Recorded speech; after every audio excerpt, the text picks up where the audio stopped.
ഇത് മാസ് മോട്ടോഴ്സിൽ നിന്നാണ്. Honda Activa 3G ആണ് വണ്ടി. നമുക്ക് അതിനകത്ത് വർക്ക് വന്നേക്കണമെന്ന് വെച്ചാൽ ബ്രേക്ക് ചെക്കപ്പ്, ഫ്രണ്ടും ബാക്കും ബ്രേക്ക് ഒന്ന് ചെക്ക് ചെയ്യണം.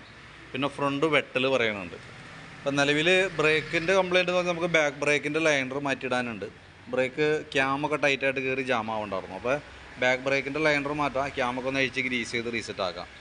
ഫ്രണ്ടിലത്തെ ബ്രേക്കും നമ്മൾ അഴിച്ചിട്ടുണ്ട്, ക്ലീൻ ചെയ്യാനൊക്കെ ആയിട്ട് അഴിച്ചാനാണ്. ഫ്രണ്ട് ബ്രേക്കിൻ്റെ ലൈനർ വേറെ കുഴപ്പമൊന്നുമില്ല, ക്യാമൊക്കെ ഒന്ന് അഴിച്ച് ഗ്രീസ് ചെയ്ത് റീസെറ്റ് ചെയ്താൽ മതി.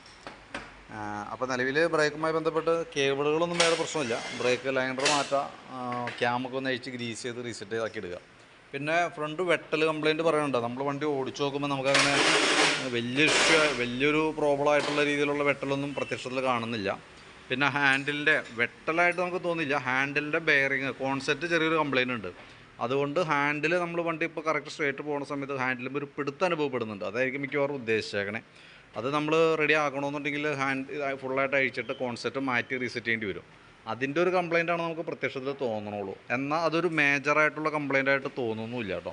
കാരണം ചെറിയൊരു അടി കെട്ടൽ ചാടുമ്പോൾ ചെറിയൊരു അടി കാണിക്കുന്നുണ്ട്, പൊടിക്ക് ടൈറ്റും കാണിക്കുന്നുണ്ട്. അതാണ് നമുക്ക് ഓടിച്ചപ്പോൾ കിട്ടിയ കംപ്ലയിൻറ്റ്. അതാണ് റെഡി ആക്കേണ്ടതെന്നുണ്ടെങ്കിൽ നമുക്ക് അഴിച്ച് കോൺസെപ്റ്റ് മാറ്റേണ്ടതായിട്ട് വരും കേട്ടോ. അപ്പോൾ എന്തായാലും ഞാൻ അതിൻ്റെ ഡീറ്റെയിൽസ് വീഡിയോ വാട്സാപ്പിൽ ഇടാം. അതാണ് നിങ്ങൾ ഉദ്ദേശിച്ച കംപ്ലയിൻറ്റ്, ഫ്രണ്ടിലത്തെ കംപ്ലയിൻറ്റ് അതാണെന്നുണ്ടെങ്കിൽ ഒന്ന് റിപ്ലൈ ഇടാം. നമുക്ക് അതനുസരിച്ച് ഞാൻ ഒരു എസ്റ്റിമേറ്റ് പ്രിപ്പയർ ചെയ്ത് അതിൻ്റെ ഡീറ്റെയിൽസ് തരാം. അതല്ലാന്നുണ്ടെങ്കിൽ അതൊരു പ്രോബ്ലം അല്ല. ശരിക്കും ഞാൻ ഓടിച്ച് നോക്കുമ്പോൾ എനിക്കത് വലിയ കംപ്ലയിൻ്റ് ആയിട്ട് നമ്മൾ കൈവിട്ടൊക്കെ ഓടിച്ച് നോക്കിയിട്ട് നമുക്കത് വലിയ പ്രശ്നമായിട്ട് തോന്നണമെന്നില്ല. എന്നാൽ ഗട്ടർ ഉള്ള വഴിക്ക് പോകുമ്പോൾ ഈ പറഞ്ഞ രീതികൾ ചെറിയൊരു അടി കാണിക്കും. അത്രയ്ക്ക് ശ്രദ്ധിച്ചാലാണ് നമുക്ക് ചെറിയൊരു ടൈറ്റ് ഹാൻഡിലുമ്പോൾ മനസ്സിലാവാം. അപ്പോൾ നോക്കിയിട്ട് പറയാം. അതല്ലാന്നുണ്ടെങ്കിൽ നമുക്ക് ബ്രേക്കിൻ്റെ ലൈനർ, ബാക്ക് ബ്രേക്ക് ലൈനർ മാറ്റി ക്യാമൊക്കെ ഒന്ന് ഗ്രീസ് ചെയ്ത് റീസെറ്റ് ചെയ്യാനുള്ളൂ. അപ്പോൾ എന്തായാലും വീഡിയോ കണ്ടതിന് ശേഷം നോക്കിയിട്ടൊന്ന് റിപ്ലൈ ചെയ്യും. അതനുസരിച്ച് നമുക്ക് എങ്ങനെ ചെയ്യേണ്ടതെന്ന് വെച്ചാൽ അതനുസരിച്ചിട്ട് എസ്റ്റിമേറ്റ് പ്രിപ്പയർ ചെയ്തതിൻ്റെ ഡീറ്റെയിൽസ് ഞാൻ വാട്സാപ്പിൽ തരാം. ആ രീതിയിലാണ് വർക്ക് കംപ്ലീറ്റ് ചെയ്യാം. വേറെ നമുക്ക് ജനറലായിട്ട് സർവീസോ ഓയിൽ ചേഞ്ചോ വേറെ കംപ്ലയിൻസുകളോ ഒന്നും തന്നെ പറഞ്ഞിട്ടില്ല.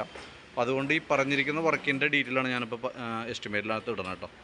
അപ്പോൾ വീഡിയോ കണ്ടുകഴിയുമ്പോൾ നോക്കിയിട്ട് പറയാം. അതനുസരിച്ച് നമുക്ക് എസ്റ്റിമേറ്റ് ആക്കാം. അതായിരിക്കും കുറേ കൂടി ബെറ്റർ. ഓക്കെ.